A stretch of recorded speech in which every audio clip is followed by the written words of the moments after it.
ஆண்டவராகிய இயேசு கிறிஸ்துவுக்குள் அழைக்கப்பட்டு வழிநடத்தப்பட்டு வருகிற பிரியமான சகோதர சகோதரிகள் உங்கள் யாவருக்கும் நம்முடைய பிதாவாகிய தேவனாலும் கர்த்தராகிய இயேசு கிறிஸ்துவினாலும் கிருபையும் சத்தியத்தோடு கூடிய சமாதானமும் உங்கள் யாவரோடும் இருப்பதாக என்கிற ஒரு வாழ்த்துக்களோடு அன்பானவர்களை நாம் சார்ந்திருக்கிற ஆர்காட் எக்லிஷியாவினுடைய அன்பின் வாழ்த்துக்களை உங்கள் மத்தியில் தெரியப்படுத்திக் கொள்கிறோம். அன்பானவர்களே, இந்த ஒரு குறிப்பிட்ட தருணங்கள்ல சகோதரர் நமக்கு அறிமுகப்படுத்தும் போது சொன்னாரு, நம்ம 9வது அத்தியாயத்துல இருந்து பார்ப்போம் அப்படின்னு சொல்லிட்டு சொன்னாரு.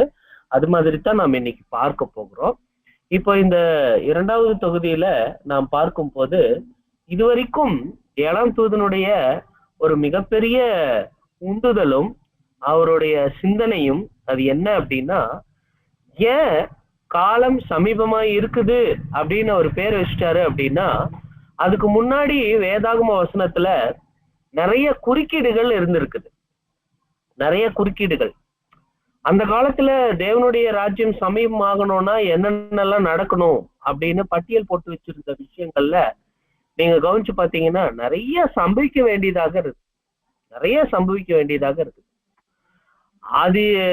அது நடக்காம தேவனுடைய ராஜ்யம் வராது. இது நடக்காம தேவனுடைய ராஜ்யம் வராது. இப்ப கூட நீங்க பாத்தீங்க அப்படின்னீங்கன்னா நம்மளுடைய அயல்நாட்டு சகோதரர்கள் கிட்ட அல்லது நம்ம மத்தியில இருக்கிற சில சகோதரர்கள் கிட்ட நம்ம கேட்கும்போது அவங்க என்ன சொல்லுவாங்கன்னா, ரொம்ப தத்ரூபமாக இன்னும் நுணுக்கமாக என்ன சொல்லுவாங்கன்னா, பாருங்க, சபை நிறைவடையணும், அப்பதான் ராஜ்யத்தினுடைய அப்போகாலிப்சிஸ் ஓபன் ஆகும். நம்ம பரூசியா முடிஞ்சு எப்பிபானியா முடிஞ்சு இப்ப அப்போகாலிப்சிஸ் ஸ்டார்ட் ஆகணும். அப்ப அப்போகாலிப்சிஸ் ஸ்டார்ட் ஆகணும் அப்படின்னா அதுக்கு முன்னாடி இஸ்ரேல்ல இதெல்லாம் நடக்கணும், சபைக்குள்ள இதெல்லாம் நடக்கணும், திரள் கூட்டத்துக்கு இது நடக்கணும், பேர் சபையில இது நடக்கணும், இதெல்லாம் நடக்கணும் இல்லையா? இது நடந்தாதான் சபை வாய்ப்பு முடியும்னு நாம் பேசுறோம். ஆனா பிரதர் இருந்த காலத்துல கர்த்தரேசுவினுடைய வருகை எப்ப வரும், அந்த பரூசியா எப்ப இருக்கும் அப்படிங்கிற போது அவருக்கு இருந்த ஒரு ரியலைசேஷன், அவருக்கு இருந்த ஒரு உணர்த்துதல், ஒரு புரிந்து கொள்ளுதல் என்னவாக இருந்துச்சுன்னா, கர்த்தரேசு வருவதற்கு முன்பதாக நடக்கணும் அப்படின்னு இருக்கிறது எல்லாமே நடந்து முடிந்ததை அவர் உணர்கிறார். அதை உணர்ந்த அவர் அதை வரிசையாக பட்டியல் போட்டு அத்தியாயம் அத்தியாயமாக நமக்கு விவரணம் பண்ணுகிறார். அதனாலதான் நீங்க ஸ்டார்டிங்ல இருந்து நீங்க பாத்தீங்க அப்படின்னீங்கன்னா, ஸ்டார்டிங்ல இருந்து நீங்க கவனிச்சு பார்க்கும் போது அன்பானவர்களே, நமக்கு இந்த கர்த்தரேசுவினுடைய ராஜ்யம் வருவதற்கு முன்பதாக நிறைய விஷயங்கள் நடக்க வேண்டியதாக இருந்தத அங்க அவர் சொல்லி, உதாரணத்துக்கு இப்ப பாருங்க, இது வரைக்கும் நம்ம பார்த்தது, ஏன்னா இன்னைக்கு நம்ம கம்ப்ளீட் பண்றோம் இந்த சாப்டர். அப்ப நீங்க பாத்தீங்க அப்படின்னீங்கன்னா, லெட்ஸ் கோ ஃப்ரண்ட்.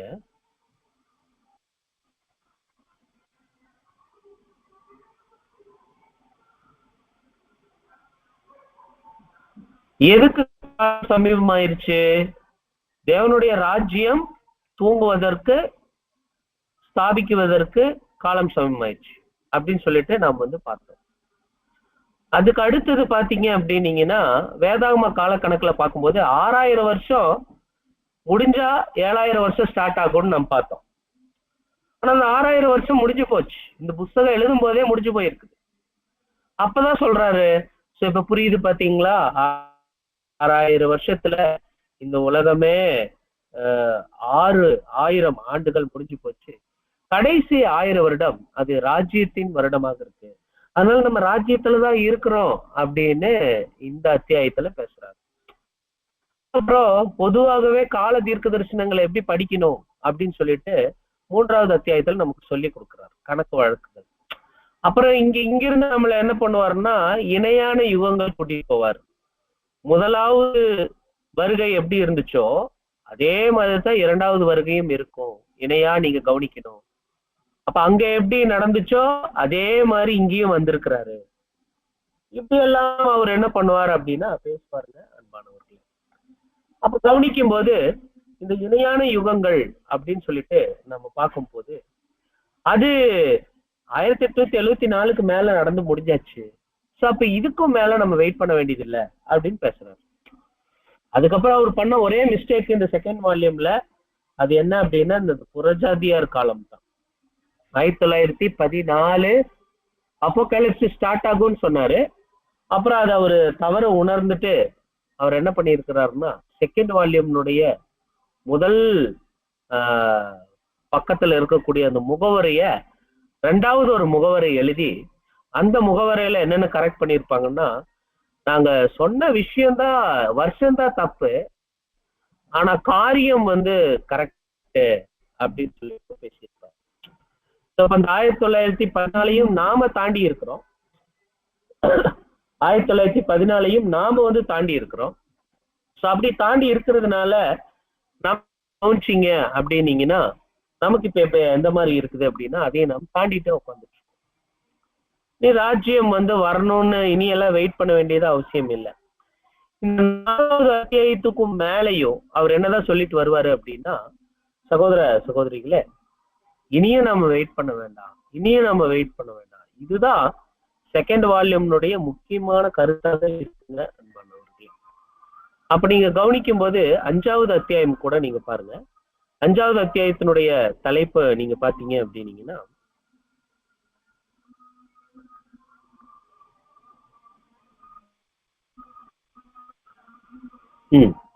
வருகையினுடைய விதம், அதுக்கப்புறம் பிரசன்னம், இது குறிச்சு 5வது அத்தியாயம் பேசியிருப்பாரு.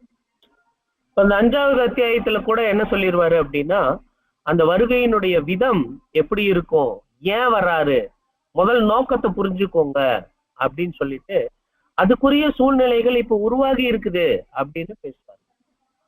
சோ அதனால ராஜ்யம் ஸ்டார்ட் ஆயிடுச்சு. அதுக்கு அடுத்தது யூபிலி பத்தி பேசுவார். யூபிலி எந்த வருஷத்தை காட்டும் அப்படின்னா 2 வகைகள்ல யூபிலி பார்ப்பாரு. ஒண்ணு நிழல் நிஜம் அடிப்படையில, இன்னொன்னு 70 வருஷங்கள் தீர்க்க தரிசன அடிப்படையில. நிழல் நிஜ அடிப்படையில சொல்றதும் 1874 தான், தீர்க்க தரிசனங்கள் அடிப்படையில சொல்றதும் 1874 தான். அப்ப யூபிலி இப்ப ஸ்டார்ட் ஆயிருச்சு இல்லையா அப்படின்னு பேசுறாரு.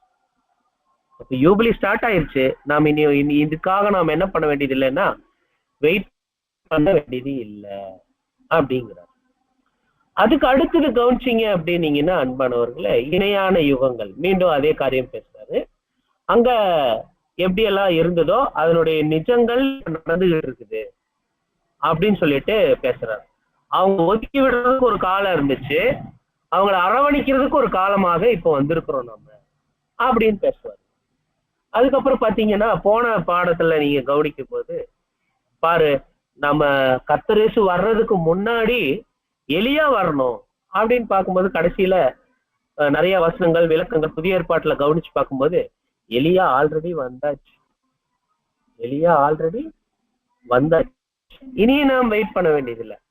அப்ப செகண்ட் வால்யூம்ல முதல் 1வதுல இருந்து 8வது சாப்டர் வரைக்கும் அவர் சொல்லக்கூடிய கருத்து என்ன அப்படின்னா, வெயிட் பண்ண வேண்டாம் பிரதர்ஸ், ஆல்ரெடி அது நம்ம மேல இருக்குது, இதுக்காக நீங்க தனியா இன்னும் கூட நீங்க என்ன பண்ண வேண்டாம், வெயிட் பண்ண வேண்டாம். பாருங்க, கர்த்தருடைய பெரிதும் பயங்கரமான நாள் வருவதற்கு முன்னே எலியா தீர்க்கதரிசி வரணும்.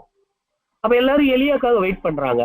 இவர் ப்ரூஃப் பண்றாரு எலியா யாரு, எலியா ஆல்ரெடி வந்தாச்சு அப்படிங்கிற விஷயத்தை அவர் பேசுறாரு.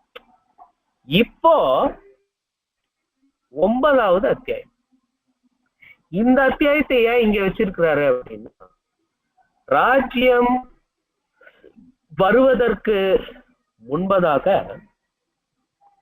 ராஜ்யம் வருவதற்கு முன்பதாக கேட்டின் மகன் வெளிப்படணும் அப்படின்னு ஒரு வசனம் இருக்கு. கேட்டின் மகன் வெளிப்படுறது எப்போன்னு கண்டுபிடிச்சிட்டோம்னா கர்த்தருடைய ராஜ்யம் எப்போன்னு நம்ம உணர்ந்துடலாம். இதுதான் கோணம். இந்த கோணத்துல தான், இந்த ரீதியில தான் இந்த விஷயத்தை நாம் பார்க்க வேண்டியதாக இருக்கு. 9வது அத்தியாயத்தினுடைய தலைப்பு நாம் கவனிச்சு பார்க்கும் போது த மேன் ஆஃப் சின், பாவ மனுஷன். இது ஒரு மேல இருக்கிறது போல தெரியும், ஆனா அது நம் சத்தியம் தெரிஞ்சவங்க நமக்கு தெரியும் அது ஒருமை கிடையாது, அடையாள பாஷையில இருக்கு.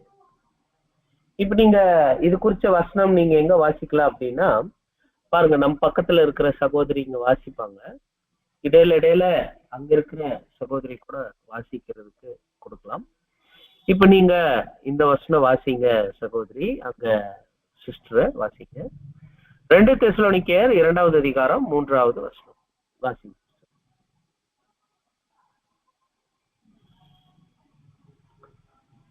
சிஸ்டர் வாசிக்கிறீங்களா? வாசிக்கிறோம் பிரதர்.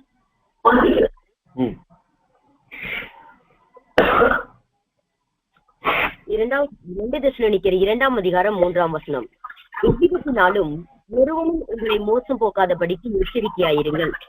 ஏனெனில் விசுவாச துரோகம் முந்தி நேரிட்டு கேட்டின் மகனாகிய பாவ மனுஷன் வெளிப்பட்டால் ஒழிய அந்த நாள் வராது. கான்செப்ட் நாம் புரிஞ்சுக்கணும். கான்செப்ட் என்ன அப்படின்னா, இங்க அந்த கடைசி வரிகள்ல வரக்கூடிய அந்த நாள் அப்படின்னா கர்த்தர் இயேசுவினுடைய நாள், அந்த பிரசன்ன நாள், அந்த அப்போகாலிப்சிஸ் நாள், சபை தேவனோடு இணைஞ்சிருக்கக்கூடிய நாள், கிறிஸ்துவோடு இணைஞ்சிருக்கக்கூடிய நாள், அந்த மாபெரும் ராஜ்யத்தின் நாள், அந்த கால பகுதி அது வராது. அதுக்கு முன்னாடி என்ன வரணும் அப்படின்னா, பாருங்க, கேட்டின் மகன் வசனம் எப்படி அது ஹைலைட் ஆயிருக்குது பாருங்க. இப்ப ஸ்லைட்ல நீங்க பாத்தீங்க அப்படின்னீங்கன்னா கொஞ்சம் ஹைலைட் ஆயிருக்கும். எவ்விதத்தினாலும் ஒருவனும் உங்களை மோசம் பார்க்காதபடிக்கு எச்சரிக்கையா இருங்கள். விசுவாச துரோகம் முந்தி நேரிட்டு, முதல்ல அது வந்துடணும். அதுக்கப்புறம் கேட்டின் மகன் பாவ மனுஷன் வெளிப்பற்றணும். கேட்டின் மனுஷன்னா யாரு, கேட்டின் மகனாகிய பாவ மனுஷன்னா யாரு அப்படின்னு நம்ம கண்டுபிடிச்சிட்டோம்னா தான் வெளிப்பட்டால் ஒழிய அந்த நாள் வராது சொல்றேன். ஆனா உங்களுக்கு தெரிஞ்ச ஒரு நிதர்சனமான உண்மை, கேட்டின் மகன் பாவ மனுஷன் யாருன்னு நம்ம எல்லாருக்கும் தெரியும். வெளிப்பட்டுட்டான். அவன் யாருன்னு நமக்கு நம் முகத்திரை நாம் பார்த்துட்டோம். முகத்திரைக்கு பின்னாடி யார் இருக்கிறாங்கன்னு நம்ம கண்டுபிடிச்சிட்டோம். இனி அங்க வெளிப்படணும். வெளிப்பட்டாச்சு இல்லையா? அப்ப நம்ம ராஜ்யத்துலதான் இருக்கிறோம். இதுதான் பிரதருடைய கான்செப்ட் இந்த 9வது அத்தியாயத்துல. சகோதர சகோதரிகளே, முதல்ல இவங்களுக்கு ஏன் இதை பேசுறாரு அப்படிங்கிறத நம்ம பார்க்கணும். இந்த தெசலோனிக்கேயர் அப்படிங்கிற ஒரு ஊரு ஒரு கிராமம் கிடையாது, ஒரு மலை கிடையாது. அது ஒரு நல்ல பட்டணம். அந்த பட்டணம் கவனிச்சு பார்க்கும்போது அன்பானவர்களே, சில்வான், அப்போஸ்தலர் பால் மற்றும் தீமோத்தேயு, ஐ திங்க் இவங்க 3 பேர் தான். இவங்க 3 பேர் என்ன பண்ணிருக்கிறாங்கன்னா, ஒரு ஜெயில சத்தியத்தின் நிமித்தம் சிக்கியிருப்பாங்க, மாட்டிக்குவாங்க. அப்ப ஜெயில இருந்து விடுதலை ஆகும்போது அப்படியே எந்த ஊருக்கு அடுத்தது சத்தியம் சொல்லலாம் அப்படின்னு யோசிக்கிறாங்க. பாருங்க, நமக்கெல்லாம் அவங்கவுங்க குடும்பம், அவங்கவுங்க காரியம் யோசிக்கும் போது இந்த ஃபுல் டைம் ஒர்க்கர்ஸ் என்ன யோசிக்கிறாங்க பாருங்க, தேவனுடைய ராஜ்யத்தை பிரசங்கம் பண்ணணும் அப்படின்னு யோசிக்கிறாங்க. அவங்க அப்படி இப்படின்ட்டு ஒரு 100 மைல் தூரம் தாண்டி வந்துட்டாங்க. பிலிப்பு பட்டணத்துல இருந்து ஒரு 100 மைல் தூரம். அப்போ தெசலோனிக்கேயா அப்படின்னு ஒரு பட்டணம் வருது. அந்த பட்டணத்துல இவங்க என்ன ஆகுறாங்க அப்படின்னா, வேலைக்கு போறாங்க, சுவிசேஷ வேலைக்கு போறாங்க. அந்த ஊர்ல என்ன பண்றாங்க அப்படின்னா, சத்தியம் பேசுறாங்க. சகோதரர்கள் சத்தியம் கேட்கறாங்க, ஏற்றுக்கொள்றாங்க, கிறிஸ்து இயேசுவை விசுவாசிக்க ஆரம்பிக்கிறாங்க. அங்க ஒரு சபை உருவாகுது. மூப்பர்கள், உதவிக்காரர்கள் தேர்ந்தெடுக்கப்படுறாங்க. சபை தேவனுடைய தயவுல போகுது. கொஞ்ச நாள் கழிச்சு அப்போஸ்தலர் பவுலுக்கு ஒரு ஆசை, ஒரு விருப்பம், அந்த சபை எப்படிதான் இருக்கும்னு தெரியலையே அப்படின்ட்டு தன் சார்பில் இருந்து ஒரு சகோதரனை அங்க அனுப்புறாரு. ஐ திங்க் தீமோத்தேயு. அவர் போயிட்டு அவங்க சத்தியம் கேட்டு ஓராண்டுக்குள்ளதான் இருக்குங்க. குறிப்பா சொல்லணும்னா 1 வயசு குழந்தையாட்டம் சத்தியத்துல. அப்ப அந்த மாதிரி இருக்கிற அவங்க கிட்ட விவரம் வந்து என்னாச்சு அப்படின்னு போயிட்டு வந்த பிரதர் கிட்ட கேக்குறாங்க. போயிட்டு வந்த பிரதர் சொல்றாரு, உண்மையாலுமேயே தெசலோனிக்கா சபையில நல்ல நற்குணசாலிகளா இருக்கிறாங்க, நல்ல குணங்க. ஆனா அவங்களுக்கு ஒரே ஒரு பிரச்சனை என்ன அப்படின்னா, அங்க இருக்கிற யூதர்கள் இவங்களை கர்த்தரேசுவை விசுவாசிக்கிறதுனால கேவலப்படுத்தி துன்புறுத்துறாங்க அப்படின்னு சொல்றாங்க. அப்படி சொல்லும் போது இவங்களுக்கெல்லாம் ரொம்ப அப்போஸ்தலர் பவுலுக்கு கொஞ்சம் வருத்தம். பட் அவருக்கு ஒரு சந்தோஷமா இருந்துச்சு. கிறிஸ்துவை யார் தான் துன்பப்படுத்தினாங்கன்னா அதே யூதர்கள் தான் துன்பப்படுத்துறாங்க. இப்ப பவுலை யாரு துன்பப்படுத்துறாங்கன்னா அதே யூதர்கள் தான் துன்பப்படுத்துறாங்க. சோ பாடுகளுக்கு தெசலோனிக்கேய சபை என்ன ஆகுது அப்படின்னா பங்காளிகளா மாறுது. ஓகே, சந்தோஷம் அப்படின்ட்டு அந்த ஒரு வயசு குழந்தைகள் போல இருக்கிறவங்களுக்கு அவர் ஏவப்பட்டு என்ன பண்றாரு அப்படின்னா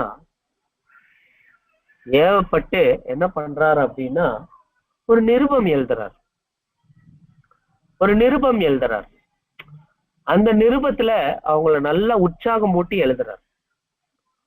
கொஞ்ச நாள் கழிச்சு பார்க்கும்போது அந்த நிருபத்தை வாசிச்சவங்க, ஜெபம் பண்ணுங்க, இடைவிடாம ஜெபம் பண்ணுங்க, ஸ்தோத்திரம் பண்ணுங்க, உங்களுக்கு யூதர்கள் தீமை செஞ்சாங்கன்னா திருப்பி தீமை செய்யாதீங்க, இப்படி நிறைய விஷயங்களை உங்களுக்கு ஆலோசனை சொல்றாரு. கர்த்தர் இயேசுவை நினைச்சுக்கோங்க, எங்களை நினைச்சுக்கோங்க, உங்களை மாதிரி நாங்களும் தான் கஷ்டப்பட்டுட்டு இருக்கிறோம், அதே யூதர்கள் தான் எங்களையும் டிஸ்டர்ப் பண்றாங்க அப்படின்னு எல்லாம் அவங்களுக்கு முதல் தெசலோனிக்கேயர் எழுதிட்டு கொஞ்ச நாள் கழிச்சு 2 தெசலோனிக்கேயர் எழுதுறாரு. அப்ப இவங்க இன்னும் கொஞ்சம் வளர்ந்துருக்கிறாங்க. வளர்ந்த இந்த சபைக்கு ஏதோ வஞ்சனையில கிஞ்சனையில சிக்கிடக்கூடாது அப்படிங்கிறதுக்காக என்ன பண்றாங்கன்னா கிறிஸ்து இயேசுவினுடைய வருகை எப்படி அது ஸ்தாபனமாகணும் வெளிச்சம் காட்டி எழுதுறது தான் இந்த வருஷம். அப்போ இதுல இவர் தெளிவா ஒரு விஷயம் சொல்றாரு இந்த தெசலோனிக்கேய சபைக்கு.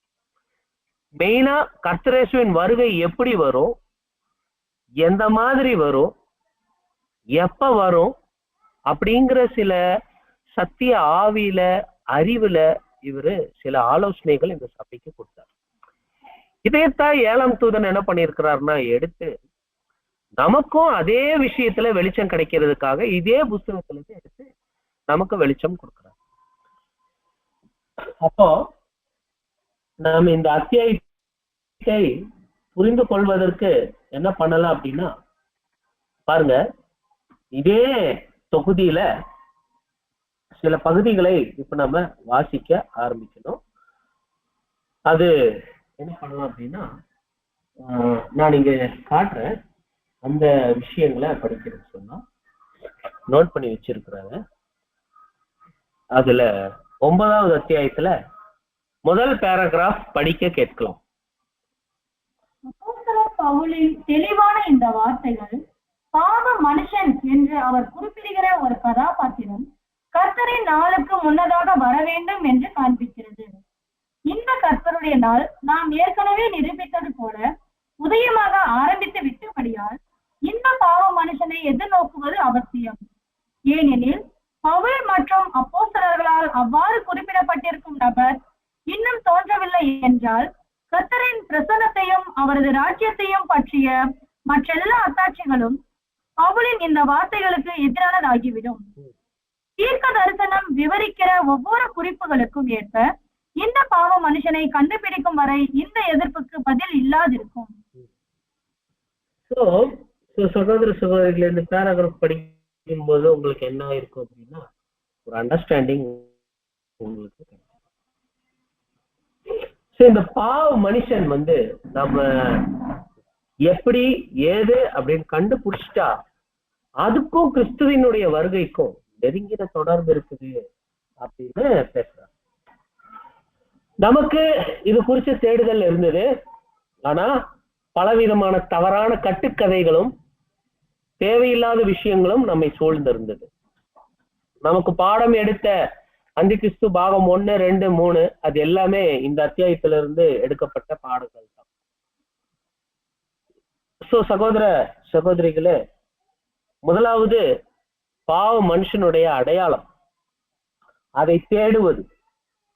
அதை குறிச்சு பண்ணும்போது என்ன சொல்றாரு அப்படின்னா, முதல்ல இந்த பாவ மனுஷனுடைய பற்பல பெயர்களை நமக்கு வெளிப்படுத்துறாரு, பைபிள்ல இருந்து எடுத்து காட்டுறாரு இந்த சாப்டர்ல. அதே மாதிரிதான் நமக்கு பேசிக் சப்ஜெக்ட்ல என்ன பண்ணிருப்பாங்கன்னா இவனுடைய நிறைய வேறு சில பெயர்கள் என்ன அப்படின்னு சொல்லியிருப்பாங்க. வேறு என்னென்ன பெயர்கள் அப்படின்னா பாவ மனுஷன், அந்தி கிறிஸ்து, அதுக்கப்புறம் தீமையினுடைய அக்கிரமத்தின் ரகசியம், கேட்டின் மகன், சின்ன கொம்பு, இப்படின்னு சொல்லிட்டு நிறைய பெயர்கள் இவனுக்கு பைபிள்ல இருக்கிறத நமக்கு சொல்லியிருப்பாரு. அப்போ இந்த அத்தியாயம் எப்படி கண்டினியூ ஆகும் அப்படின்னா அந்த பெயர்களை பட்டியல் போடுவது சம்பந்தமாக அது வந்து தொடர்ந்து பெறும். அதுக்கு அடுத்தது பிரதர் என்ன சொல்லுவாரு அப்படின்னா இந்த பெயர்களினுடைய அடையாள அர்த்தங்கள் என்னென்ன அப்படின்னு சொல்லிட்டு பண்ணுவாரு. அதுல மற்றொரு காரியம் என்ன அப்படின்னா இந்த பெயர்கள் எல்லாம் ஒருமையில் காணப்படும். கேட்டின் மனுஷன், அந்தி கிறிஸ்து, பாவ மனுஷன், சின்ன கொம்பு அப்படின்னு சொல்லிட்டு ஒருமையில் காணப்படுவதாக இருக்கும். ஆனா உண்மையில் அது ஒரு மறைவு, அது வந்து ஒரு அக்கிரமத்தின் ரகசியம். அதனாலதான் அப்படி மறைஞ்சிருக்கு. அது ஆக்சுவலா பன்மை தன்மை உடையது, பன்மை தன்மை உடையது. உங்களுக்கு ஞாபகம் இருக்கும் இல்லைங்களா, அந்தி கிறிஸ்து அப்படிங்கிறது யாரோ ஒரு நபரை நீங்க எதிர்பார்த்துட்டு இருக்கிறீங்க. ஆனா ஒரே நபர் பல்லாயிரம் வருஷங்களாக உயிரோடு இருக்க முடியாது. ஆனா ஒரு நிறுவனம் அல்லது ஒரு ஸ்தாபனம் அப்படி இருக்க முடியும் அப்படிங்கிறது நாம பேசிக் சப்ஜெக்ட்ல பார்த்திருக்கிறோம். அதே கருத்து தான் இங்கேயும் பிரதரு இருக்கிறார். இங்க இருந்துதான் பேசிக் சப்ஜெக்ட்ல நமக்கு எடுத்தாங்க. அடுத்தது அன்பானவர்களே, பிரதர் என்ன பண்றாரு அப்படின்னா இப்ப அந்தி கிறிஸ்து பாடம் எப்படி போகும், சாத்தான் பாடம் எப்படி போகும் அப்படின்னா முதல்ல அவங்களுடைய பிறப்பு, அப்புறம் அவங்களுடைய வளர்ச்சி, அப்புறம் அவங்களுடைய வீழ்ச்சி, இப்படிதான் பாடம் போகும். சாத்தானுடைய பிறப்பு, அவனுடைய வளர்ச்சி, அவனுடைய வீழ்ச்சி. அதே மாதிரி அந்தி கிறிஸ்துவனுடைய பிறப்பு, அவருடைய வளர்ச்சி மற்றும் அவருடைய வீழ்ச்சி, இதை குறிச்சுதான் பைபிள்ல இருக்கு. அதை இவர் என்ன பண்றாருன்னா பல இடங்கள்ல செதறி இருக்கும் பைபிள்ல, இவர் அதை ஒருமுகப்படுத்தி எழுதுவார். ரொம்ப குறிப்பா பிரதர் என்ன பண்ணியிருப்பாருன்னா பழைய ஏற்பாட்டுல பழைய காலங்கள்ல சுவிசேஷம் அப்படிங்கிறது வந்து என்ன அப்படின்னா ரொம்ப எளிமையானது அப்படின்னு சொல்லும் போது ரொம்ப அது சைலண்டா, சத்தம் ஆரவாரம் எதுவுமே இல்லாம ரொம்ப எளிமையா அது இருக்கும். சிம்பிளிசிட்டி, உண்மையா இருக்கிறது எல்லாமே வந்து ரொம்ப சவுண்டு கொடுக்காது. சொல்லுவா இல்லைங்களா, அரைக்குடம் தழும்பாது அப்படின்னு சொல்லுவாங்க. முழுக்குடம் நிறைகுடம் என்ன ஆகாது, ததும்பாது சொல்லுவாங்க. அது மாதிரி சத்தியம் வந்து சுவிசேஷம் வந்து உண்மை தன்மை உடையது வந்து ரொம்ப ஆர்ப்பரிப்பு, ரொம்ப இதெல்லாம் பண்ணிக்காது. அது அப்போஸ்தலர் பவுலே சொல்லியிருப்பார், கிறிஸ்துவை பற்றின உண்மை நின்று உங்களை கெடுத்து விடுமோ என்று நான் பயந்திருக்கிறேன். தமிழ்ல பாத்தீங்கன்னா அது கிறிஸ்துவை பற்றின உண்மை. ஆனா இங்கிலீஷ்ல எப்படி இருக்குன்னா the simplicity of the சுவிசேஷம்.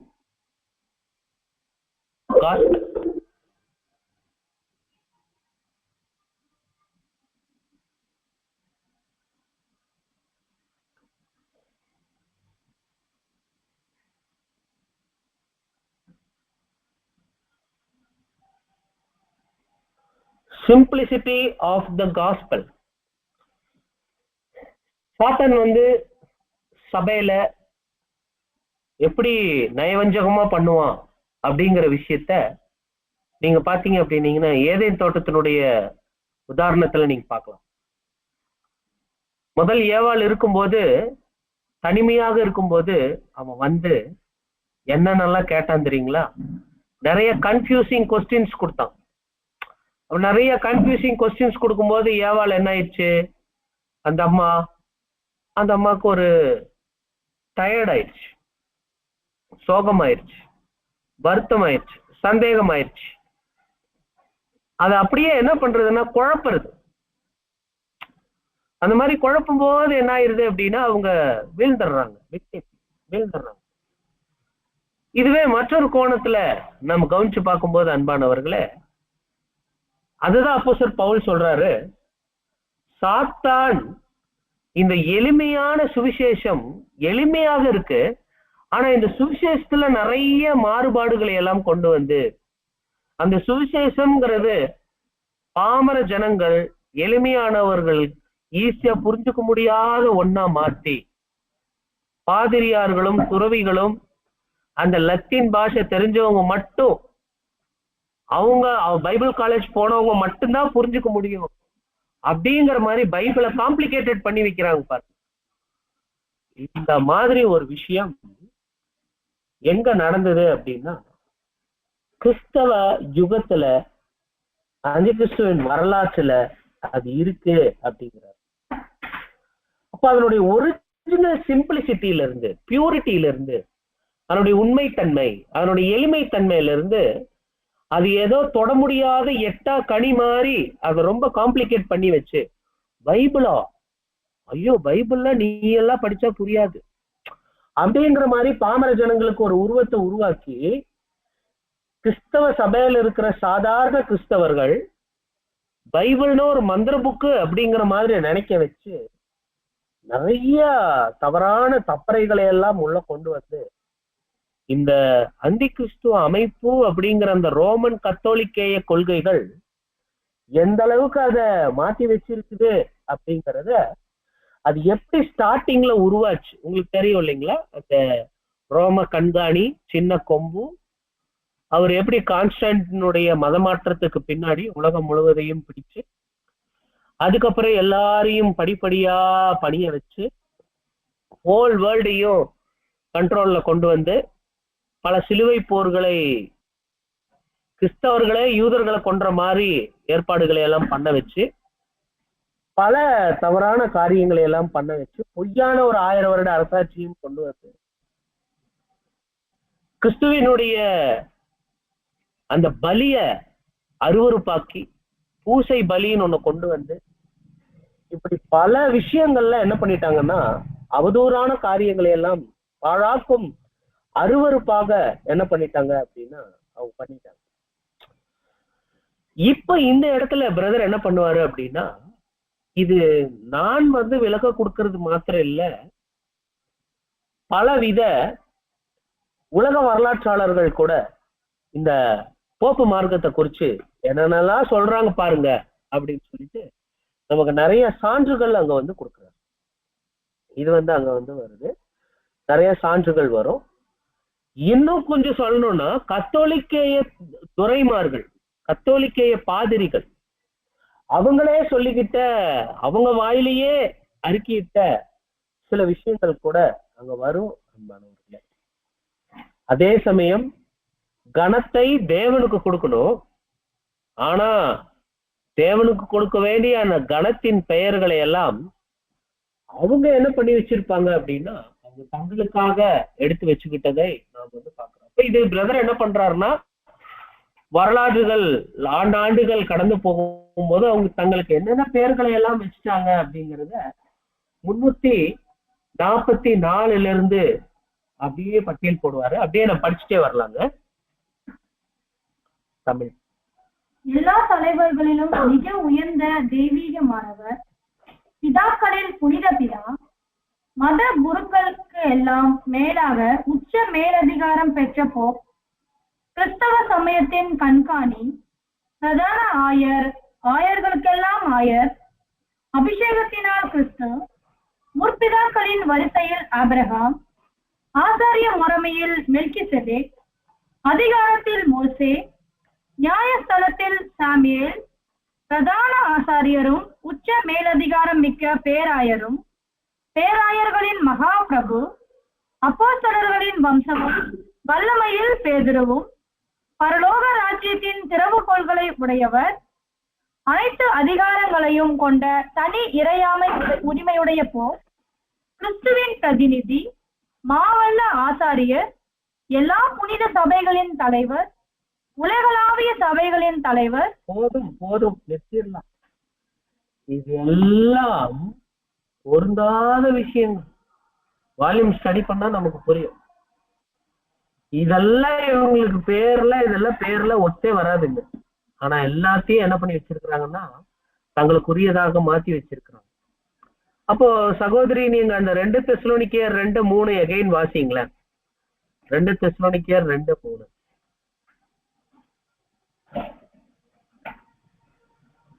2 தெசலோனிக்கேயர் 2:3. எவ்விதத்தினாலும் ஒருவனும் உங்களை மோசம் போக்காதபடிக்கு எச்சரிக்கையாயிருங்கள். ஏனெனில் விசுவாச துரோகம் முந்தி நேரிட்டு கேட்டின் மகனாகிய பாவ மனுஷன் வெளிப்பட்டால் ஒழிய அந்த நாள் வராது அப்படின்னு சொல்றாரு. இப்போ இந்த கட்டத்துல இவ்வளவு இதெல்லாம் பேர் சபை குறிச்சு நல்ல விவரணம் பண்ணிட்டு, இந்த போப்பு மார்க்கத்தை குறிச்சு விவரணம் பண்ணிட்டு, இப்ப இந்த வசனம் நிறைவேறியாச்சு. கேட்டின் மகன் இவன் தான், போப்பு மார்க்கம் தான், அது நிறைவேறியாச்சு, அது நம்ம வெளிப்பட்டாச்சு அப்படின்னு சொல்லிட்டு இன்னொரு கருத்தை என்ன சொல்றாருன்னா, இது மாதிரி அந்தி கிறிஸ்து குறிச்சு இந்த வசனம் மட்டும் இல்ல, இது சம்பந்தமா வர்ற மற்ற எல்லா வசனங்களும் நிறைவேறி முடிஞ்சிச்சு அப்படின்னு சொல்லிட்டார். நிறைவேறி முடிஞ்சிச்சு. அப்ப இனி கேட்டின் மனுஷன் வந்ததுக்கு அப்புறம், வெளிப்பட்டதுக்கு அப்புறம் இனியும் ராஜ்யத்துக்காக நம்ம வெயிட் பண்ணலாங்கிற காரியம் வேண்டாங்க.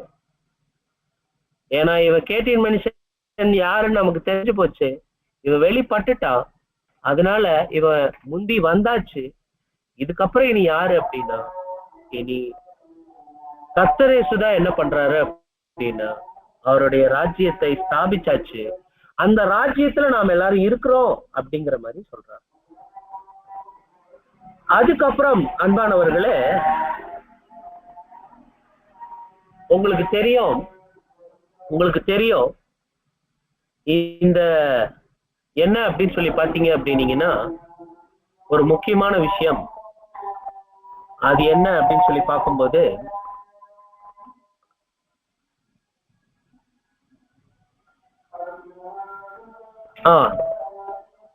அந்த போப்பு மார்க்கம் நியாய விசாரணை செய்யற அப்படின்னு சொல்லிட்டு பல அப்பாவி கிறிஸ்தவர்களை என்ன பண்ணிருக்கிறாங்கன்னா கொடூரமாக தண்டிச்சிருக்கிறாங்க. அதை குறிச்ச பதிவுகள் எல்லாம் வந்துகிட்டே இருக்கு. அதாவது யாராவது ஒருத்தர் நானும் பைபிள் படிக்கிறேன் அப்படின்னு சொன்னாருன்னா, அவர் கூட்டிட்டு அவர் காதுக்குள்ள ஈயத்தை காய்ச்சி ஊத்தி விட்டோம். அப்புறம் அவரு நாக்கு வெட்டி விட்டுருவாங்க. அதுக்கு பேரு பரிசுத்த விசாரணை அப்படின்னு பேரு, இன்குவிசிஷன் அப்படின்னு பேரு. அது பாத்தீங்க அப்படின்னீங்கன்னா அது ஏகப்பட்டது நிறைய பண்ணிருக்கிறாங்க. அது நீங்க கவனிச்சு பார்க்கும் போது பாத்தீங்க அப்படின்னீங்கன்னா இழைத்த கொடுமைகள் அப்படின்னு சொல்லிட்டு 408வது பக்கத்துல ஒரு பாயிண்ட் வரும் பாருங்க. அது பாத்தீங்கன்னா உயிரோடு எரிக்கப்பட்ட ஆண்களும் பெண்களும் 10,220 பேரை கொண்டிருக்கிறாங்க. கொடும்பாவி போன்று கட்டப்பட்டு எரிக்கப்பட்டவர்கள் அப்படின்னா 6,840. மற்ற தண்டனை தீர்ப்பிடப்பட்டவர்கள் எத்தனை பேர்னா 97,371 பேர். டியாகோ டீசா அப்படிங்கிறவர் மாத்திரம் என்னென்ன பண்ணியிருக்கிறாருன்னா, உயிரோடு அவர் மூலமா எரிக்கப்பட்ட ஆண்கள் 2,592 பேர். இப்படி நிறைய பேர் செய்திட்ட கொடுமைகள் என்ன ஆகுது அப்படின்னா அப்படி பட்டியல் போட்டே வருவார். இதெல்லாத்தையும் சொல்லிட்டுதான் என்ன பண்றாரு அப்படின்னா, இனியும் உங்களுக்கு சந்தேகம் இருக்குதா அப்படின்னு ஃபைனலா இந்த சாப்டரை முடிவுக்கு கொண்டு வந்தார். அதை கொஞ்சம் வாசிக்க கேட்கலாம். சந்தேகத்துக்கு இடம் உண்டா? கிறிஸ்துவின் சபையில், அதாவது விசுவாச துரோகம் அல்லது விசுவாச வீழ்ச்சியின் மூலம்தான் அந்த கிறிஸ்துவின் வளர்ச்சியை நாம் தேடி கண்டறிந்து இருக்கிறோம். மேலும் கிறிஸ்துவனுடைய பிரதிநிதி போப் என்றும் பூமியின் மீதான மற்றொரு கடவுள் என்றும் கூறிய தூஷண உரிமை கோருதலை நாம் கேட்டிருக்கிறோம். அதனுடைய தூஷணமான மகா இருமாப்பான வார்த்தைகளை நாம் கேட்டிருக்கிறோம். ராஜாதி ராஜாவுக்கும் கர்த்தாதி கர்த்தாவுக்கும் சொந்தமான பட்டங்களையும் வல்லமைகளையும் தனக்குத்தானே தகாத விதமாய் உரிமை கொண்டாடியதையும் நாம் கேட்டிருக்கிறோம். அவன் பரிசுத்தவான்களை ஒடுக்குவான் என்று முன்னுரைக்கப்பட்ட காரியம் அச்சந்தருகிற வகையிலே எப்படி நிறைவேறி தீர்ந்தது என்பதையும் நாம் பார்த்தோம். இதெல்லாம் சொல்லி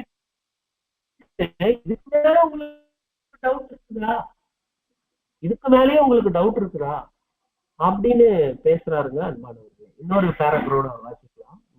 ஜனங்களில் அறிவாளிகள் அநேகருக்கு அறிவை உணர்த்துவார்கள். அநேக நாள் மட்டும் பட்டயத்தினாலும் அக்கினியினாலும் சிறையிருப்பினாலும் கொள்ளையினாலும் விழுவார்கள். இப்படி அவர்கள் விழுகையில் கொஞ்சம் ஒத்தாசையால் சகாயம் அடைவார்கள்.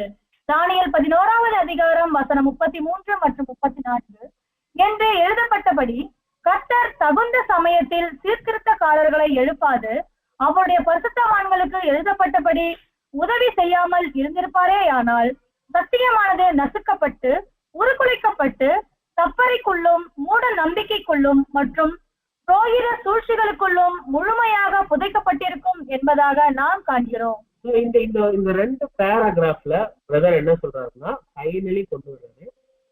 நமக்கு டவுட்டே இல்ல, போப்பு மார்க்கம் தான் அந்த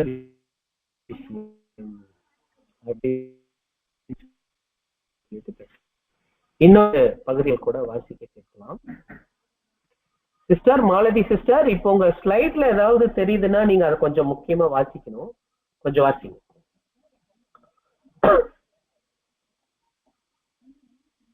போப்பு மார்க்கத்தின் அதுல இருந்து வாசிங்க. வாசிக்கிறோம் பிரதர். போப்பின் சிறப்புமிக்க குணாதிசயங்களை விவரிக்கும் வேதாகம சான்றுகளை குறித்து சிந்திக்கும் போது அது போப்பு மார்க்கத்தை குறித்து காட்டுவதா இருந்ததென்று அப்போஸ்தலர்களும் தீர்க்கதரிசிகளும் எழுத தூண்டப்பட்டனர் என்பதில் சந்தேகிப்பதற்கு ஏதாகிலும் இடம் இருக்கிறதா? பாரபட்சமற்ற மனதுடையவர்களின் உள் உணர்வுகளில் போப்பு மார்க்கமே பாவ மனிதனாக அந்தி கிறிஸ்துவாக இருக்கிறது என்றும் எந்த ஒரு தனி இதை குறித்து தீர்க்க தரிசனங்களை கூடுமான வரையில் நிறைவேற்ற முடியாது என்பதில் ஐயமற்று இருப்பர் என்றும் நாம் கருதுகிறோம். போலி கிறிஸ்துவாக இருந்து முழு உலகத்தையும் ஏமாற்றிய போப்பு மார்க்கத்தின் இணையற்ற வெற்றியானது வேறொருவன் தன் சுய நாமத்தினாலே வந்தால் அவனை ஏற்றுக்கொள்வீர்கள். யோவான் 5ஆம் அதிகாரம் வசனம் 43 என்று தன்னுடைய சொந்த நிராகரித்தலை குறித்து பேசிய நமது ஆண்டவரின் தீர்க்க தரிசனத்தை மிக அதிக அளவில் நிறைவேற்றியது. பாருங்க, வேற ஒருத்தர் அவர் நாமத்துல வந்தா அவனை நீங்க ஏத்துக்கொள்ளுவீங்க அப்படின்னு அவர் சொன்ன வார்த்தை நிறைவேறிடுச்சு. இன்னைக்கு உலகம் முழுக்க அவனுடைய நாமத்துல வந்திருக்கிறான். அவனை என்னுடைய ஆள்னு நீங்க நினைச்சு அவனை அங்கீகரிச்சு வச்சிருக்கிறீங்களே. இப்படி ஒரு போலியான விஷயத்தை நீங்க அங்கீகரிச்சு வச்சிருக்கிறீங்களே. பாருங்க, தீர்க்க தரிசனங்களின்படி பார்க்கும்போது அந்த பாவ மனுஷன் இந்த போப்பு மார்க்கம் தான் அப்படிங்கிறது நமக்கு வெளிப்பட்டுருச்சு இல்லையா? இதுக்கு மேலையும் நாம இன்னொன்னுக்காக வெயிட் பண்ணணுமா அப்படின்னு சொல்லிட்டுதான் பேசுறாருங்க அன்பானவர்களே. அப்ப அதனால அதுக்கப்புறம் நீங்க கவனிச்சீங்க அப்படின்னீங்கன்னா இவருடைய அழிவு குறிச்சும் அப்போஸ்தலர் பவுல் அதே எக்லீசியாவுக்கு 2 தெசலோனிக்கேயர் 2வது அதிகாரம் 8-12 வரை அடங்கின வசனங்கள்ல அவங்களுடைய அழிவு குறிச்சு பேசுறாருங்க.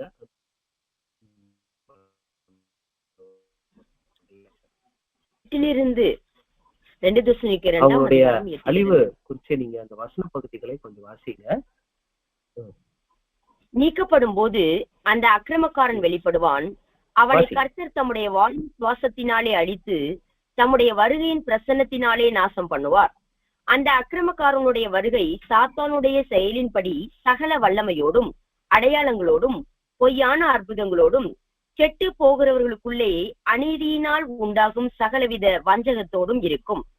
ரட்சிக்கப்படத்தக்கதாய் சத்தியத்தின் மேலுள்ள அன்பை அவர்கள் அங்கீகரியாமற் போனபடியால் அப்படி நடக்கும். 11 வாசிட்டீங்க இல்லையா? 10 வரைக்கும் நான் சொல்றேன்.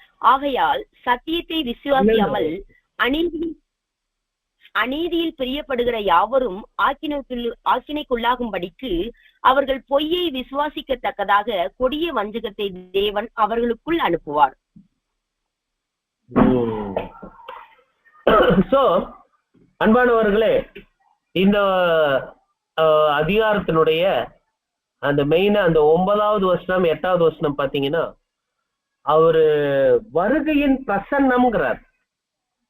அந்த வருகையின் பிரசன்னத்துல அது ஒரு வெளிச்சம், ஷைனிங் லைட், பிரைட் ஷைன்.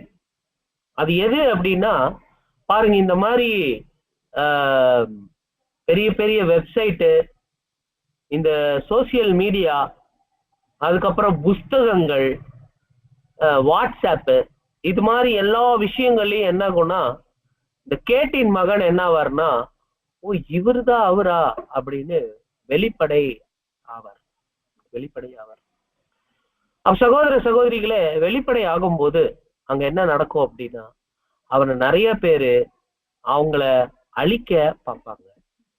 அப்ப கர்த்தரேசுவின் வருகையில சுவிசேஷ சத்தியம் அதனுடைய வெளிச்சத்தை காண்பிக்கும் போது இந்த இருளான கூட்டம் என்னாக ஆரம்பிக்கும் அப்படின்னா, இந்த மக்களுக்குள்ள அது சிதைந்து போய் காணாமல் போகப்படும் அப்படின்னு சொல்லிட்டு நம்ம பார்க்கணும்.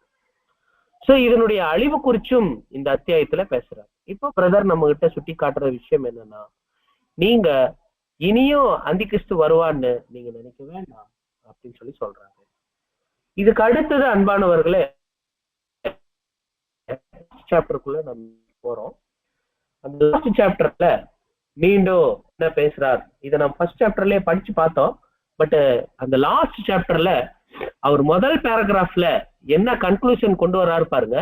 இருக்குல்ல இந்த 10 சாப்டர்ல இதுதான் லாஸ்ட் சாப்டர், தான் ரொம்ப சின்ன சாப்டர். இந்த சாப்டர்ல முதல் பேராகிராஃப்ல அவர் என்ன சொல்றாரு பாருங்க. இங்க மீட்பரின் ராஜ்யம் ஸ்தாபிக்கப்படுவதற்கு காலம் சமீபமாய் இருக்கிறது. பாருங்க, மீட்பரின் ராஜ்யம் ஸ்தாபிக்கப்படுவதற்கு காலம் என்னவா இருக்குது, சமீபமா இருக்கு. இப்போ அடுத்தது படிங்க. இது முன்னால் பார்த்த பாடங்களின் ஒருமித்த சாட்சியமாகும். பாருங்க, இது நம்ம முன்னாடி பார்த்தோம் இல்லையா, 9 சாப்டர்.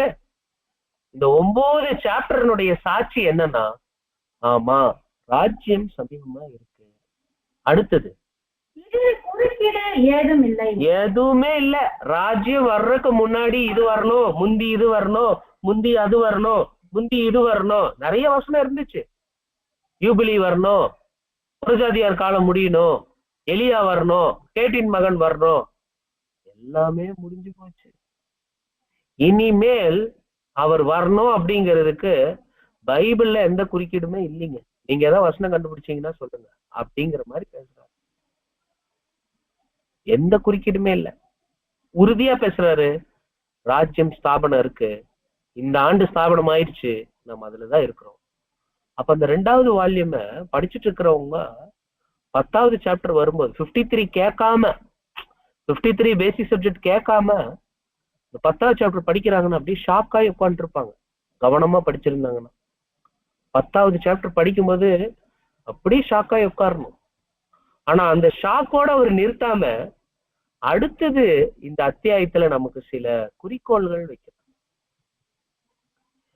இப்போ உங்களுக்கு காலக்கணிதம், வேதாகம கால கணக்கு, ஒரு நாள்னா ஒரு வருஷம், ஒரு தீர்க்க தரிசன வருஷம் அப்படின்னா அது 360 நாளை உடையது.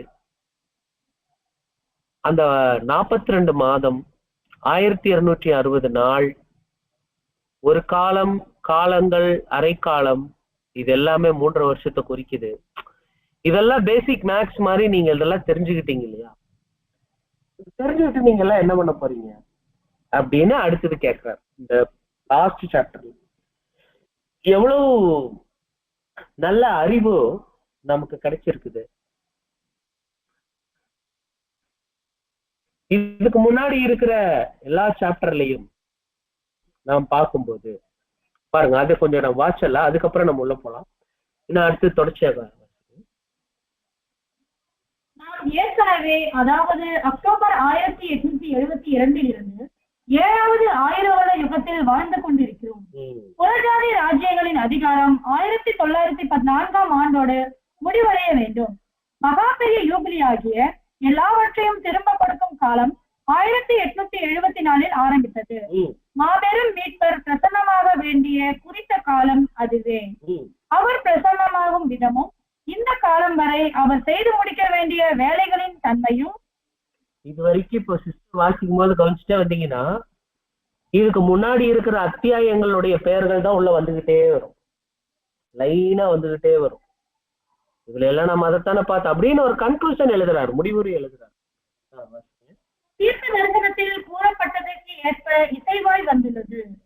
இந்த யுக முடிவின் காரியங்கள் நாம் காண்கிறபடி நிழலான யூத யுக முடிவின் நிகழ்ச்சிகளோடு மிகவும் இசைவாக செல்கிறது. எலியா வந்தாயிற்று, முன்னுரைக்கப்பட்டபடியே ஏற்றுக்கொள்ளப்பட்டிருக்கிறார். முன்னுரைக்கப்பட்ட சாபம் மகா ஆபத்து காலம் ஏற்கனவே அச்சுறுத்தும் நிலையில் இருக்கிறது. பாவ மனுஷன் தன்னுடைய எல்லா அவலட்சணமான கெட்ட வழிகளிலும் வெளிப்படுத்தப்பட்டுள்ளான்.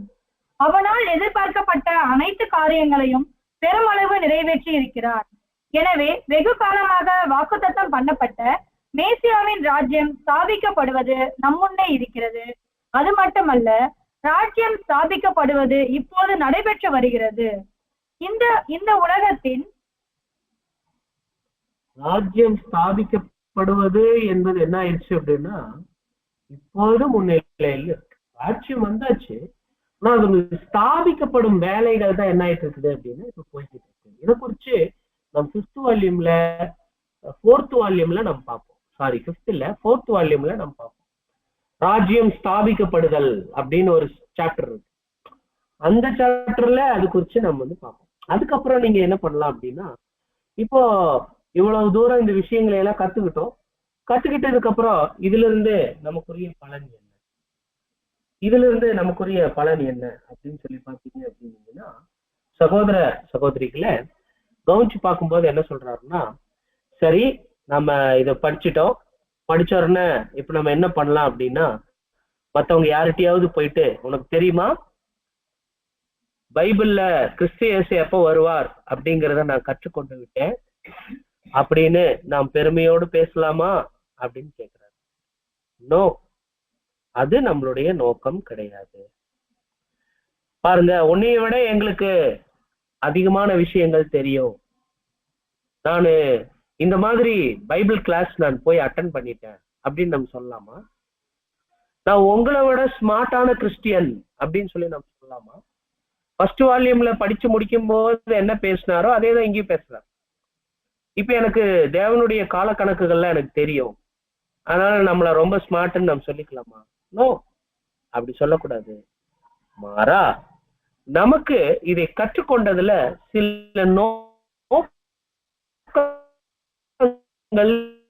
இருக்குது அப்படின்னு எழுதுறாங்க. என்னென்ன நோக்கங்கள் அப்படின்னு நம்ம கொஞ்சம் படிச்சு பார்த்துடலாம். தேவனுடைய கருத்து நிலையிலிருந்து வீட்டிலிருந்து வருகிற விசுவாச வீட்டார்கள் உபத்திரவத்தின் கொடூரத்தை தெளிவாக பார்க்க மட்டுமல்லாது, தேவனுடைய அருளின் கீழ் அது 1000 வருட அரசாட்சியை கொண்டு வருவதில் ஆசீர்வாதமான விளைவுகளை பார்க்கவும் சிலாக்கியம் பெற்று இருக்கிறார்கள். இதுவே நாமோ அல்லது நம்முடைய நெருங்கினவர்களோ அனுபவிக்கக்கூடிய பொல்லாத உபத்திரவத்தையும் ஈடுகட்டும் மேலான ஆறுதலாக இருக்கிறது. என்ன சொல்றாருன்னா, நமக்கு இந்த அறிவு ஒரு ஆறுதலை கொடுத்திருக்குது. நல்ல வேலை நான் இந்த சத்தியத்துக்குள்ள வரல அப்படின்னா, நானும் இந்த மகா உத்தரவு காலத்துல பெரிதான ஒரு ரட்சிப்பை இழந்திருப்பேனே. ஆனா நமக்கு தேவன் இப்போ ஒரு பெரிதான ரட்சிப்பை கொடுத்திருக்கிறாரு அப்படின்னு அந்த அறிவின் ஆறுதல், the knowledge, the comfort of this knowledge, இந்த அறிவினுடைய ஆறுதல் உங்களுக்கு இருக்கணும். தேவனே, என்னையும் என் வீட்டாரையும் இந்த உடன்படிக்கை ஜீவியத்துல கொண்டு வந்தீங்களே, ரொம்ப நன்றி. அந்த ஒரு உணர்வு இருக்கணும்னு சொல்றாரு. அதுதான் கால தீர்க்க தரிசனங்களை அறிந்து கொள்வதில் இருக்கக்கூடிய முக்கிய நோக்கம். தொடர்ச்சியாவாசிங்க. நாம் கலக்கமும் சந்தேகமும் இல்லாதபடி இப்படிப்பட்ட அறிவாகிய ஆறுதலை பெற்றிருக்க வேண்டும் என்பது கால தீர்க்க தரிசனங்கள் கொடுக்கப்பட்டதின் நோக்கமாக இருக்கிறது. பாத்தீங்களா என்ன சொல்றாருன்னு? செகண்ட் வால்யூம் படிச்சு முடிக்கும் போது அப்படியே இருதயத்துல தேவனுடைய திட்டம் குறிச்ச அறிவின் ஆறுதல் இருக்கணும். அடுத்தது சொல்றாரு பாருங்க. மற்றொரு நோக்கம் என்னவெனில், இப்போது நடைபெற்று வருகிற யுக மாற்றத்தை அறிந்தவர்களாக தேவ திட்டம் முதலான காரியங்களில் நாம் மனிதர்களிடையே தேவ ராஜ்யத்தின் பிரதிநிதிகளாக உலகுக்கு சாட்சியாய் இருக்க வேண்டும். நீங்க ஏன் அதெல்லாம் கட்ட மாட்டேங்கிறீங்க? நீங்க ஏன் அந்த உயர் பதவிகளுக்கு எல்லாம் போக மாட்டேங்கிறீங்க? நீங்க ஏன் கொஞ்சம் லஞ்சம் கொடுத்து அதை முடிக்க மாட்டேங்கிறீங்க? நோ, எல்லாமே கடந்து போகக்கூடியது இருக்கு. ஆனால் நாங்க ஈடுபட மாட்டோம் அப்படின்னு சாட்சி கொடுக்கலாம். அப்படி சொல்ற. அதுதான் குறிக்கோள். நான் அவங்கள விட ஸ்மார்ட்டா இருக்கிறேன். அறிவு இருமாப்பை உண்டாக்கும். அறிவு இருமாப்பை உண்டாக்கும். ஆனா அன்பு கூடிய சக்தி அறிவு சாட்சியை உருவாக்கும். இந்த இடத்துல அந்த சாட்சி இருக்கணும். செகண்ட் வால்யூம் பண்ணி முடிச்சவங்க என்ன பண்ணுவாங்கன்னா, சில விரயம் பார்த்து விரயம் பண்ணுது, அது மாதிரி அறிவீனமான காரணங்கள்ல ஈடுபட மாட்டாங்க. அவங்க இருப்பாங்க. அடுத்தது, உலகத்தால் இப்போது செய்யப்பட்டாலும் கொஞ்சம் கொஞ்சமாக அது அவர்களுக்கு நன்மை தரும். மேலும் உலகத்தால் இப்போது உதயமாகி இருக்கிற மகா பெரிய சோதனை நாளில் ஆண்டவரின் பிரசன்னத்தை சீக்கிரமாக உணர்ந்து கொள்ள அது உதவும். மற்றொரு நோக்கம் என்னவெனில், சீக்கிரமாக கிறிஸ்தவத்தை துடைத்து போட போகிற மோசங்களினாலும் இன்னும் பற்பல ஏமாற்றக்கூடிய குற்றங்களினாலும் அநேகர் விழுந்துவிடும் சமயத்தில் விசுவாசிகள் தேவனுடைய வசனத்தினால் பயன்படுத்தப்பட்டு மிகவும் உறுதியாய் நிற்க உதவும். ஸ்டடி பண்ணவங்க எப்படி இருப்பாங்கன்னா, அந்திகிறிஸ்து யாருன்னு தெரிஞ்சுக்கிட்டவங்க அந்திகிறிஸ்துவனுடைய வஞ்சனைகளுக்கு அல்லது சபைக்குள்ளேயே, நாம் இருக்கிற சபைக்குள்ளேயே வஞ்சனையின் காரியங்களுக்கு அது மயங்கி போகாத படிக்கு அவங்க ஆயுதம் தரித்தவர்களாக இருப்பாங்க. இந்த மாதிரி வால்யூம் ஸ்டடி பண்ணவங்க அப்படி சொல்லிட்டு சொல்றோம். ஸோ உங்க கையில ஆயுதம் இருக்கும். இந்த பிரசன்ட் ட்ரூத்தை நீங்க படிச்சு வச்சிருந்தீங்கன்னா, ஏற்ற கால சத்தியமாக இந்த வால்யூம்ஸ் நீங்க ஸ்டடி பண்ணி வச்சிருக்கும் போது நீங்க வஞ்சனைகளுக்குள் விழுவதற்கு வாய்ப்புகள் இல்லை. இது அடுத்த குறிக்கோள். அதுக்கு அடுத்தது, தேவனுடைய யுகங்களை பற்றிய முழு திட்டத்திற்கு அதிக முக்கியத்துவம் கொடுத்து சுட்டி காட்டுவது அடுத்த நோக்கமா இருக்கிறது. பாருங்க என்ன சொல்லிட்டாருன்னா, முதலாவது தேவனுடைய ராஜ்யத்தையும் அவருடைய நீதியையும் தேடுங்கள்னு சொன்னார் இல்லைங்களா? அதுக்கு இசைவா இந்த பரிசுத்தவான்கள் என்ன பண்ண ஆரம்பிச்சிருவாங்கன்னா, தேவனுடைய திட்டத்தின் சார்ந்த விஷயங்கள்ல தங்களுடைய காலம், நேரம், தேடுதல்கள், விருப்பங்கள் அவைகளையெல்லாம் அது மேல ஃபோர்ஸ் பண்ண ஆரம்பிப்பாங்க. அது மேல தேவனுடைய திட்டம் சார்ந்து வேலை செய்ய ஆரம்பிப்பாங்க. அடுத்தது, ஏனெனில் 1000 வருட யுகத்தில் சபையின் அதாவது மனவாட்டியின் மூலம் முழு உலகமும் ஆசீர்வதிக்கப்படுகிற தேவனுடைய மகிமையான திட்டத்தின் மங்களான மினுக்குழி தோற்றத்தை முதலாவதாக காணும் போது அது அவருடைய உண்மையான விசுவாசமுள்ள பிள்ளைகளுடைய இருதயங்களை நிரப்புகிறதும் அவர்களது வைராக்கியங்களை முழு அளவுக்கு ஈடுபடுத்திக் கொள்ளுகிறதுமான ஒரு பொதுவான அனுபவமாய் இது இருக்கிறது. என்ற போதிலும் மற்றவர்களை பிரகாசிக்க அவர்கள் எடுக்கும் பிரயாசங்கள் அன்பற்ற வெறுப்புடன் சந்திக்கப்படுகிறதினாலும் மிகவும் சொற்பமான பேரை கேட்கிறதற்கு காதுள்ளவர்களாய் இருப்பதை காண்பதாலும் தங்களுக்குரிய உன்னதமான அறிவுக்குரிய அமர்ந்த சந்தோஷத்தோடு எவ்வித அவதூறு மற்றும் எதிர்ப்பும் குறைந்த அளவில் கூட கொண்டு வராத முறையில் நிலை கொண்டிருப்பது அவர்களது இயல்பான சுபாவமாய் இருக்கிறது. அடுத்ததாக அன்பானவர்களே, நம்மளுடைய ஆவிக்குரிய வாழ்க்கையில நல்ல விசுவாசத்தோடு குணலட்சணங்களையும் சேர்த்து வழங்கி நம்முடைய அழைப்பையும் தெரிந்து கொள்ளுதலையும் உறுதிப்படுத்துவது தான் நம்மளுடைய முக்கிய கோணம் அப்படிங்கிற கட்டத்துல நாம இந்த வால்யூம்ஸ் வந்து ஸ்டடி பண்றோம் அப்படின்னு சொல்லிட்டு எழுதுறாருங்க அன்பானவர்களே. சோ இதுதான் நம்மளுடைய நோக்கமும் கோணமுமாக இருக்கு அப்படின்னு சொல்லிட்டு கொண்டு வர்றாரு. சோ நம்ம நாம தெளிவாக பார்த்தோம் அப்படின்னா, மீட்பரின் ராஜ்யம் ஸ்தாபிக்கப்படுவதற்கு காலம் சமீபமாயிருச்சு. வேதாகமத்துல இனி அவரு வர்றதுக்கு முன்னாடி இதெல்லாம் நடக்கணுங்கிற மாதிரி இப்போ நம்மளுடைய காலத்துல எந்த குறுக்கீடுமே கிடையாது. நம்ம ராஜ்யத்துலதான் இருக்கிறோம். அந்த தெளிவோடு இருந்து நாம ராஜ்யத்துக்கு உட்படணும்னா நம்மளுடைய அழைப்பையும் தெரிந்து கொள்ளுதலை உறுதிப்படுத்தணும். இதுதான் நம்மளுடைய நோக்கம், இதுதான் நம்மளுடைய கோணம். சோ இதோடு நமக்கு 2வது தொகுதி நிறைவடைகிறது. இனி வரக்கூடிய நாட்கள்ல 3வது தூதன் 3வது தொகுதி அதுக்குள்ள நாம் கடந்து போக போறோம். பொறுமையோடு கூட இருந்த உங்கள் யாவரிடத்திலும் தேவனுடைய கிருபை இருப்பதாக. ஆமென். தேங்க்யூ.